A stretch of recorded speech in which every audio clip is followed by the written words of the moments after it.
This is Brian Van from Sport Bike Track Gear, sportbiketrackgear.com. Today we're going to do a video review on the flagship glove from Dainese. This is the exact same glove that the great world champion Valentino Rossi races in. Chris, if you want to go ahead and snug up a little bit, let's give the folks a good close look at the Dainese Full Metal Racer. Give you an idea here of the amount of pre-curve sewn into the glove. Give you a good 360 at the same time. And then we're going to go through and we're going to talk about all the different protections that are built into this glove. The palm as well.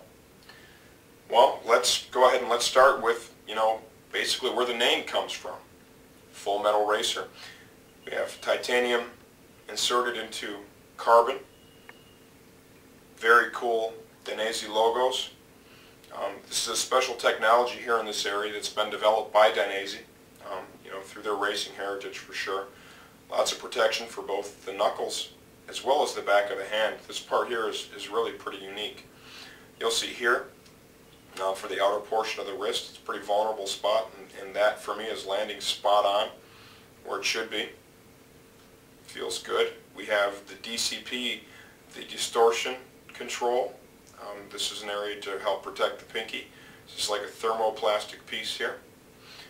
We have on the knuckles for the majority of the fingers, carbon inlay sewn into the leather.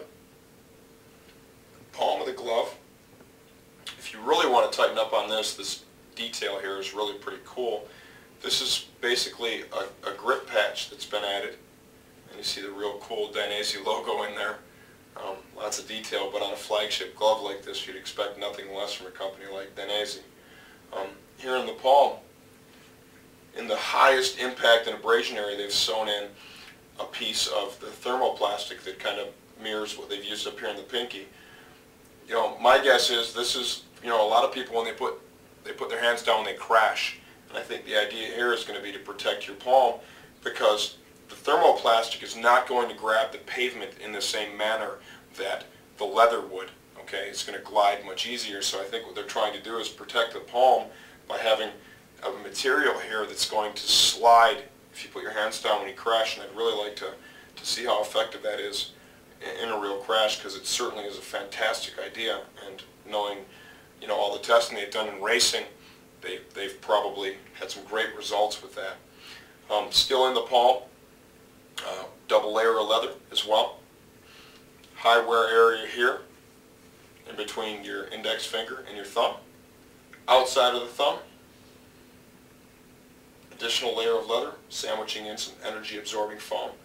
You'll note all this thread, the color is yellow, and you'll note the yellow hanging from underneath the fingers. That is a special Kevlar layer that's been added into the glove. It just enhances the performance for sure. The abrasion resistance of that stuff is very, very high. Closure system. We have an elasticated panel that is underneath here to keep the glove snug. Dual closure system. There's the closure for the wrist. Here is the closure for the gauntlet. This will offer enough adjustment so you could actually wear many jackets if you wanted over the glove. Or of course for a racing suit or a sport jacket, loosen it more so you can get the gauntlet of the glove over the suit or the jacket cuff. I think we've covered the details and benefits pretty well. Let's get to the ventilation. Here between each finger, you'll notice a good amount of perforation. Okay, that brings the airflow into the glove. It'll kind of manage it by exiting through the cuff of the glove. They really didn't add any additional perforation to this glove. I believe the concept here is really mainly feel and protection. Okay, so they kept the perforation to a bare minimum by only going in between the fingers. Sizing for this glove, I would say this runs very consistent with the sizing of a competitive brand, Alpine Star, their GP series. They seem to run very similar to me, the Dainese gloves and the Alpine Star GP series. So if you happen to be familiar with those gloves and you are now interested in a pair of Dainese, if you have some experience with them, it'll help you choose the right size the first time. I'm wearing a size 2X. A little bit snug. They would certainly break in for me. They're comfortable enough that I know that I could break these in and wear them without a doubt.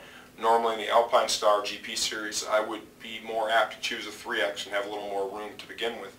Nevertheless, these feel comfortable, certainly enough so that I would ride in them, and I think they'd break in just fine. This is the Dainese Full Metal Racer Glove from SportBikeTrackGear.com.